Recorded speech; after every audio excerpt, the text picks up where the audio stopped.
Welcome everyone to the Fixed Ops Roundtable After Dark. And what a promo, Ted. What an opening, my friend, and good evening, and welcome to After Dark at the Fixed Ops Roundtable. Cara Delane, we are very humbled tonight. We have a special featured guest coming to us live from the Cotton Club. It's our friend Sean Reyes at Recall Masters. Welcome, Sean. Cheers. Thank you for having me. Pleasure to be here. I took a little break from the band, so I'll be back shortly to finish my set. Yeah, love it. Okay, great timing and great stuff. And Cara, you know a thing or two about cotton, right? Yes, I asked him. I was like, what does that say there behind you? Because I had to know. All I saw was cotton, and then I could see the club when he started moving over. So I'm a fan of it. Maybe I need that background. Yeah, maybe. All right. And we're live tonight, right? We are live. So we are live on LinkedIn, Facebook, and YouTube. So if you're watching us, drop a comment down below. Make sure that you are sharing this video so we can reach as many people as possible. Love it. Fantastic. And tonight's show is coming to us courtesy. Oh, look at this, Tim Wilson. Good evening to you, Tim. I understand you had a great teacher the last couple of days down there in Texas for your social media boot camp in Cara Delane. Tim's been giving me reports on that in real time as it goes, Cara. So congratulations to you and Eric and Tonfi and the whole gang there at Henson. Well, thank you so much. It's been a great 2 days, and we're ready for day 3 tomorrow. All right. That's the last day, right? It is. And they may see me in a getup like this tomorrow. Who knows? All right. All right. Fantastic. Our exclusive sponsor tonight is none other than the great BG Products, Partners Beyond Products. And we are very grateful to them and thank BG for all that you do for our industry. So thank you so much for that. So we are dressed up in costume because we have an event coming up, right, Cara? We sure do. It's coming up quick, and you can probably tell the theme already based on all 3 of us tonight. I'm glad, Sean, you dressed up for the occasion. And yes, it's all Roaring 20s for the next Fixed Ops Roundtable 3-day virtual event, going to be on September 20th, 21st, and 22nd. So make sure that you get your complimentary tickets now at fixedopsroundtable.com. And don't forget, guys, your attire. We encourage dressing up, even though you don't have to. It's fun if you do. Yeah, it is. And that is not the only event that we have coming up later on this year and early next, right? Oh, no. We have many events coming up that are already scheduled out, and they're all going to be virtual and online, guys. You can see them right here on the screen. After September, we've got another one in November, January, and in May. So be looking for those at fixedopsroundtable.com. Those tickets will once again all be complimentary. So hopefully we see everyone watching us tonight on all of those Fixed Ops Roundtables. Great. So a lot happening. And Sean, you've helped build the Fixed Ops Roundtable brand. So thank you to you as well. Oh, you're so welcome. It's just an honor to be amongst a great group of leaders in our industry. I mean, we can go on and on about the number of people who've contributed to this brand. But it takes great leadership, and you've been at the helm, so I'm honored. All right. Well, thank you so much. And Michael Barrich, thank you as well. And really have enjoyed Michael's contributions, the Fixed Ops doc, right? And Michael's a great part of our industry coming from down there in Tennessee. So Sean, tell us a little bit about what you've been up to. In fact, for those who don't know, Sean, tell us who you are and what you do. Well, I threw you over a few pictures, and we can hit on that in a second. But essentially, I am the Chief Marketing Officer at Recall Masters. We develop solutions that enable the factories and for dealers to connect with owners of vehicles that have been affected by a dangerous recall. And that's proven not only to be good for consumers and good for the brand, but it turns out to be a very smart decision for dealers as warranty rates accelerate, and we know that things like consumers then go on to purchase additional services with the dealer while the vehicle's in for service. So what a great way to invite consumers back into your dealership, reintroduce them to new products and services that you're offering now. I think it's a really great chance for dealers to kind of reinvent themselves post the pandemic. And you really showed us how important recalls were. I was at Michael Weldon's store, who's on the screen here, out in California, about 2.5 years ago, when things happened, and suddenly recalls became, and you taught us, Sean, front and foremost on the importance, Michael, of getting vehicles into the shop. So, if you don't mind, tell us a little bit about that. Then I'll go into the pictures and so on. Yeah, no, listen, when we started with recalls, it was really Chris Miller and who else? Ron Lopes. There was just a two-man shop, and I think at the same time that Dan Barris, myself, and Scott Allen met those guys, and we got connected. And we thought there's a bigger opportunity here. It's not just about the recalls, and certainly a safety message is at the core of what we're trying to present to consumers. But at the end of the day, there's so much that a dealer can benefit from by reconnecting with consumers, perhaps even those that are older vehicles and out of warranty, and they're looking for some way to attract them away from the aftermarket, right? So defections have been a big issue for dealers, and now you can reinvite those consumers back into your service department and show them an exceptional level of service, show them the benefits of factory parts and factory trained technicians doing it right the first time. So we're pleased to be here, and it feels like, eons ago, but just 7 short years, we pioneered this. And now I look, and then we've got 32 or so other competitors talking about recalls, but we step out of, combining data, technology, and communications. We're definitely a unique breed in what we offer and what we bring to the dealer community. So I hope they've seen all my posts. Well, I'm very jealous, Kara, of where Sean is located, because he is in the beautiful Napa Valley in California. Yeah, and all my friends will be upset that I got a picture of him, that I have a martini in front of me, but which is not a real martini. I should be drinking wine. So yeah, while Recall Masters is located in Southern California, in Orange County to be specific, I am tucked away in Napa amongst the vineyards, and I'm right around the corner from Silverado Country Club, for those of you that ever come up this way. But I make it into the office at least once a month, so I'm not too far away from the hustle and bustle that is Southern California. But yeah, this is my daily life, and I absolutely love it. It gives me perfect balance between work and I've got a lot of it, so I need to find a way to relax as well. I think we need to come visit. Yeah, for sure. I've got 3 extra guest bedrooms. So, Ted and I will be there. Yes, absolutely. And Kara, this is what you see there in Northern California. This is the country, all right. This is the wine, the grapes growing. So Right. This is exactly the way it looks, Sean. Yeah, October is harvest time, so that's really the best time to come out. I mean, but from now through October, there is a party every weekend in Napa, so it's never a bad weekend. Wow. All right, and you've got a beautiful family. You've got a lot going on. So tell us a little background here. Well, there's a few more people that are missing. This is a recent trip that we went to Disneyland, so that's my family plus I think 5 or 6 more. I'll share with you a little, and the people orchestrating this whole event, really, it's really Catherine, who's there at the left.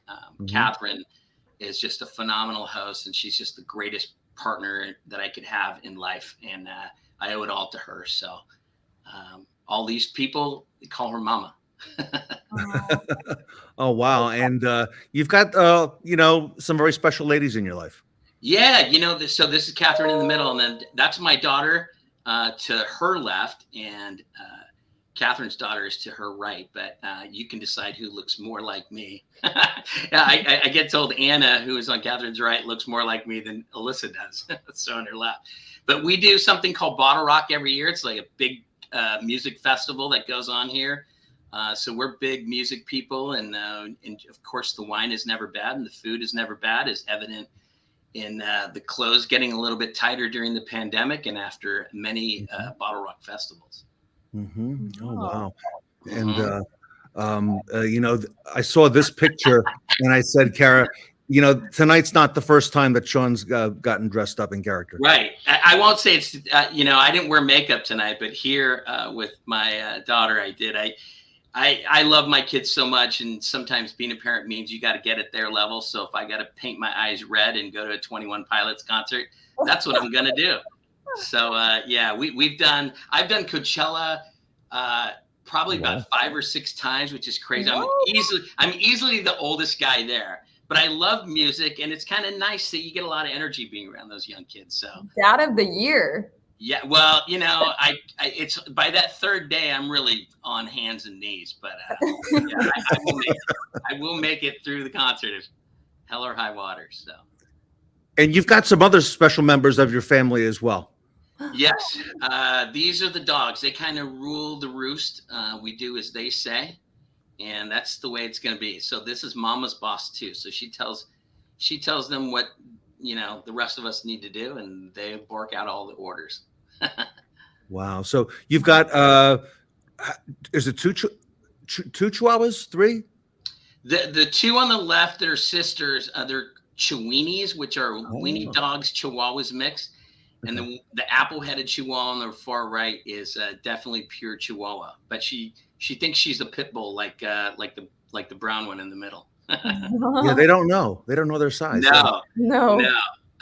But they're all girls, so you know, no conflicts. Nobody's fighting over a dog. You're surrounded, Sean. Yes, I know. Well, for a couple of years, I had 2 guys here in the house with me, Zach Harvey in the middle and Ibrahima Diallo on the right.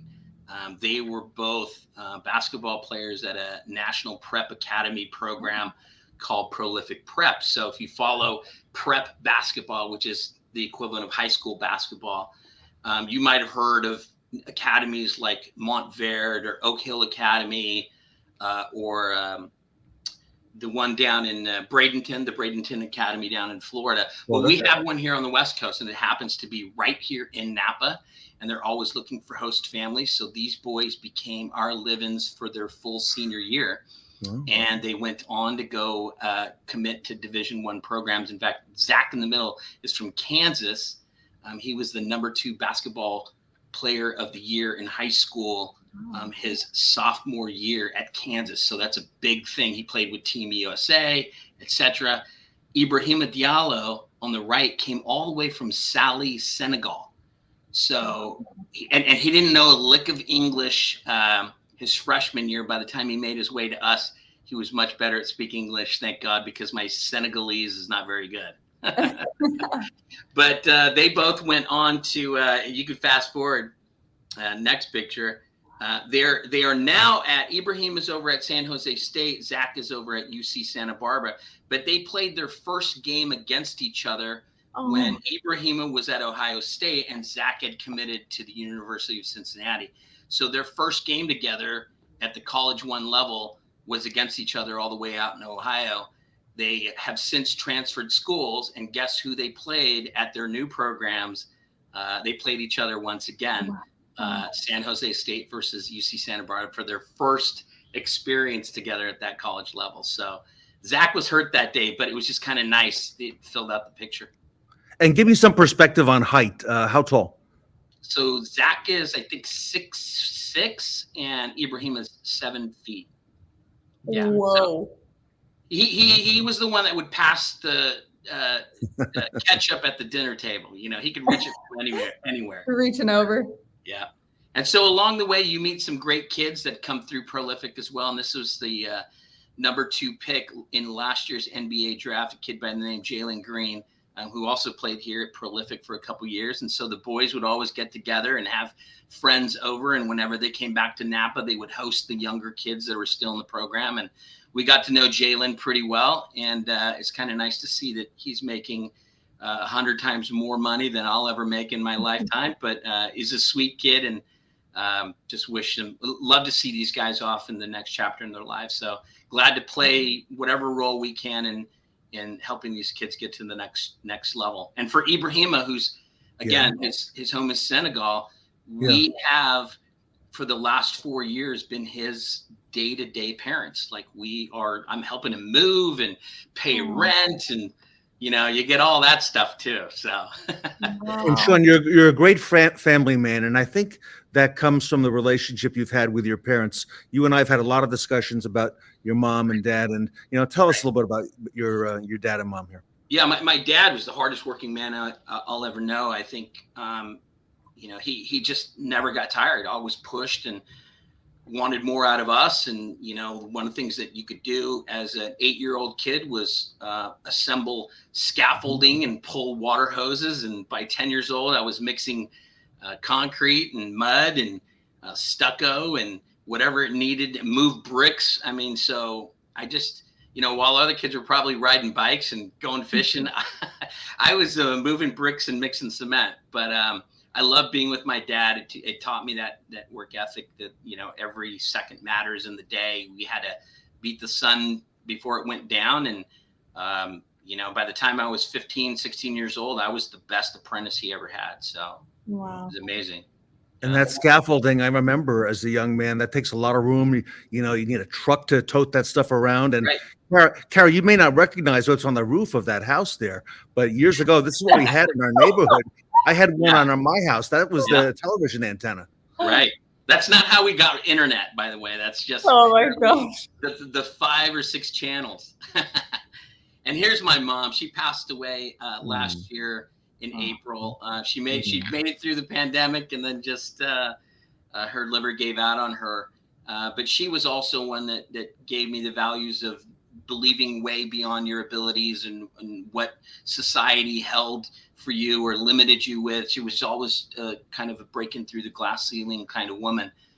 She ruled the roost in the house. She was probably one of the first feminist Hispanics, and she really pushed us, and she never let us believe that we could be any less than anybody else. So I love my mom and dad and miss them so much, but now it's time for me to pass on those values to my kids. So the torch gets passed there. Mm-hmm. So your mom did a great job. I know you're very close to her, and she's a beautiful woman, and she's very proud of the person you've become, Sean Reyes. So yes, she wouldn't say that when she was alive, but I think a couple of times I overheard her saying it. So, and that's just kind of the woman that she was. I mean, I could spend another hour with you telling you about the humble beginnings of my mom and dad, who were first generation immigrants. And I remember in the middle of first grade, us moving from East LA. So I was in El Sereno, which was highly gang infested at the time. And we moved out to a place 30 miles east of LA called Walnut, which was predominantly a Caucasian community, and phenomenal community because it was very mixed, all races, colors, creeds. And, I love having that experience of getting out of the ghettos of sorts, but learning from others. And by the way, I do want to give a quick shout out. I see that Tully Williams is with us. Hey. Of course, Tully, I think, would be east of you in Sacramento, right, Sean? Yep. And I still got to get out to Tully. I was not far from Tully about a week and a half ago, watching the soccer game out there that my daughter was playing. So I should have just made it my way over to Neela. And I see Tony Owens is with us as well. Tell us about this picture here, if you don't mind. Yeah. So the one things that I get to do now that I'm in Northern California, as opposed to Southern California, is get out to the Russian River, which is about 45 minutes from my home. It's maybe an hour and 15. Okay. I got to drive slow with that trailer behind me. But gosh, I'm an hour away from absolute heaven. We have kayaks and I have a trailer, and we're hardly camping. We're more or less glamping, but that's the only way I can get Catherine to do it. Yeah. But I love it. It gives me great balance in life because I devote a lot to my profession. My kids are older now, but I definitely get a chance to get out in the Russian River and have me a little bit of Russian River brewing products, which many of you guys, if you're brewery guys, then you know about Pliny the Elder and Pliny the Younger, which is a great IPA that is sought after worldwide. So I love it. And Sean, I don't know if you know Steve Apicella, but there's a relationship there. I think that you two gentlemen and your companies could have. Steve works both on the front end in the with F&I and bringing service together with some very unique things that they do, and it's really taken the service drive actually by storm, as well as the F&I office. So Right. that's a discussion to have shortly. Now, this picture here has actually a lot of strong meaning and it goes back to what you just showed us. Go ahead. Yeah, not only is it my dad, and there's my brother with me as well, but that's me in front of my dad. And that truck right there, I lived in for about 10 years as I went to work with my dad every Saturday or Sunday. And I love that. In fact, 10 years ago, before my dad passed away, my mom forced him to stop driving, and we gave it away to a family friend. And I just was so in love with that truck that I went out and bought one myself, and I restored it and Hey. made it my own. And I did a few things that my dad would never do to his truck. But I continued the quest, and I went on the look at that bed, huh? Wow. I Wow. can tell you how many pieces of Brazilian teak I ruined to make that bed like that. But yeah, the search kept going. I just thought, I still got to find my dad's truck. And one day my brother gave me a phone call and we found it. So I brought it, I trucked it all the way up here to Napa. So there's my next project. So Tony Owens, look at that. He found his dad's truck, Oh. and that's the next restoration project. So right. it'll be actually interesting to see if you go, and take it back to the time when you were young, or if you do something new with it. So, well, I had mentioned to my brother that I saw a nice, that GM has really flushed out their aftermarket electric EV solution for the aftermarket. And my brother said to me, if you turn dad's truck into an electric vehicle, he's going to turn over in his grave and I'm going to kill you myself. So I don't think I'll go that far, but nothing like a crate motor, maybe an LSX or something like that. So. all right. Well, I got to tell you, and Michael Barrett is a fan of Recall Masters. Of course you are, Michael. And you deliver a great service, Sean, for our industry. Let's talk a little business, little shop if we can. Let's talk about recalls, because in the last 3 weeks, there's been so much in the news. Got a screenshot here from the Detroit Free Press. Right. Nissan, Ford, hundreds of thousands of vehicles in just 1 week were recalled. And Right. there's, you mentioned EVs, that's going to be a whole nother thing, because I think that recalls are still going to matter probably a whole lot more than ever before with what's coming in our industry. Yeah, no, for sure. I mean, I think you were mentioning that you were talking to Jim Roach lately. Jim will tell you that what the factories did last year in terms of, so when we get warranty, right, warranty work, the factory has to forecast what that expenditure is going to be almost a full year in advance of the models being released.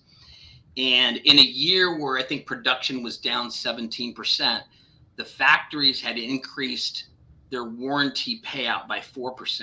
So you can see even the factory believes there's going to be a lot more recalls and warranty work spinning out from that.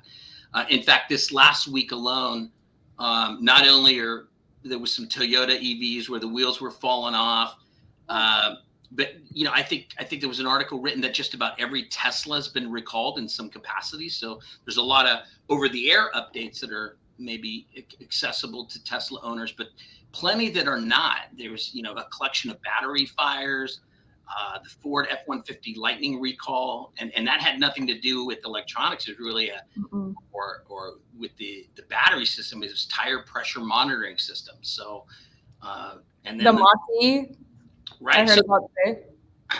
these issues are not going to go away. I mean, there's a lot fewer moving parts in these EVs, but without a doubt, I think that recalls are going to continue on the rise, and the factory's forecasting that. Even when production was down, they're still imagining 4% increase. So a guy like Jim Roach will help you figure out how to make more money on that warranty revenue. But we're doing phenomenally well with, not only on the warranty side of the business, but also driving CP revenue, because it turns out if you take care of your customers, they're going to and you show them exceptional level of service when they bring that vehicle in for a recall, that they're opting in 52% of the time for additional CP work. And I think 79% of them will come back in for a second visit within 12 months. So there's a lot of spin-off opportunity. So it turns out that doing the right thing by consumers will be the smartest thing you can do for your dealership. Wow. Yeah, and that customer and Tully loves a great recall, as we see. But you're right, to be able to take that into some customer pay, over 50%, like you said, that's huge. And Tully, there you go with that repeat and referral business. That's what it's all about, Sean. Right. No, Tully's the king of that. I mean, he's really helped us fashion our products and mold them for what dealers need, and that's really what I think a cornerstone for our success is being collaborative with dealers and understanding where the market's going and what are the things that they need. And so, I'll give a shout out to what we've done is supplemented what we've done in the recall space with the product that we call R+. And I think we talked about it at one of the previous roundtables, but now we're integrating as a part of a standard offering within our recall suite, because we can use recalls to bring those consumers back into the dealership and then reconnect with them seasonally with these R+ campaigns to drive them back into the dealership. So now it becomes a customer lifecycle model that really benefits the dealer, the factory, the consumer. Everybody wins like that. And I'm sorry, we're not going to just surrender these consumers to the aftermarket. So we've got to go find ways to keep those consumers involved, especially as we move into EVs, where the oil change is going to go away. So what are we going to do to drive those consumers back into the dealership? And I think recalls is certainly the way to reintroduce yourself, but having these other kinds of programs that get them reconnected with you. And I know dealers have done a tremendous amount last 2 years to really create efficiencies, to really change the experience, more service driven. And that's really been an essential part of the renaissance that is the new dealer.